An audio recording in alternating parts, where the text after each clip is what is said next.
வணக்கம். நாம் இப்பொழுது வலிப்பு நோய்க்கான முதலுதவியை பார்க்கலாம். யாருக்கும் எங்கும் வலிப்பு ஏற்படலாம். சரியான நேரத்தில் அளிக்கப்படும் அவசர சிகிச்சை வலிப்பினால் ஏற்படும் மூளைத்திறன் மற்றும் உடல்நிலை சீர்கேடுகளில் இருந்து இயல்பான நிலைக்கு எளிதில் திரும்ப உதவும். வலிப்பு நோய் என்றால் என்ன?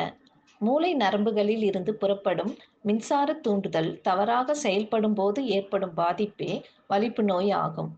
வலிப்பின் போது மூளை தனது இயல்பான கட்டுப்பாட்டை இழந்த நிலையில் இயக்க தசைகளில் சுருக்கம் மற்றும் தளர்வை ஏற்படுத்தும்.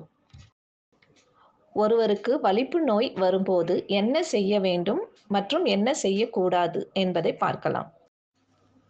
வலிப்பு ஏற்படும் போது அருகாமையில் இருக்கும் நபருக்கு பயம் உண்டாவது இயல்பு. இந்நேரத்தில் பயப்படாமல் இருப்பது அவசியம். வலிப்பு ஏற்படும் போது பாதிக்கப்பட்டவருடன் இருப்பது நல்லது.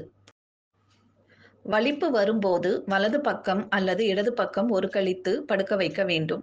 இறுக்கமான உடைகளை தளர்த்தி விடவும். வாயில் எந்த பொருளையும் வைக்க வேண்டாம். கூர்மையான பகுதிகளில் இருந்தும் மற்றும் அருகாமையில் இருக்கும் ஆயுதங்களில் இருந்தும் விலக்கிவிடவும்.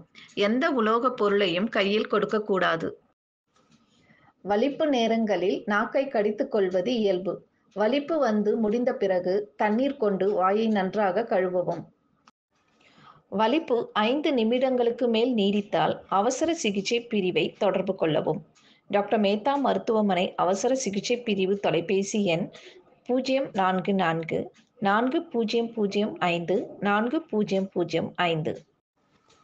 வலிப்பு எத்தனை மணி நேரம் நீடித்தது என்பதை அவசர சிகிச்சை மருத்துவரிடம் தெரிவிப்பது மருத்துவ சிகிச்சை அளிப்பதற்கு உதவியாக இருக்கும். வலிப்பு நோய்க்கான பொது முன்னெச்சரிக்கை. நீச்சல் குளங்களில் விளையாடுவதை தவிர்க்கவும். குழந்தைகள் பெரியவர்களின் மேற்பார்வையில் நீந்தலாம். குளியல் அறையில் கதவை பூட்டாமல் இருப்பது நல்லது. வண்டியில் செல்லும் போது எப்போதும் தலைக்கவசம் அணிய வேண்டும். கட்டட பணியாளர்கள் விளிம்பு பகுதிகளில் செல்லாமல் இருப்பது அவசியம். மரம் ஏறுதல் மற்றும் உயரமான இடங்களில் விளையாடுவதை தவிர்க்கவும். நன்றி.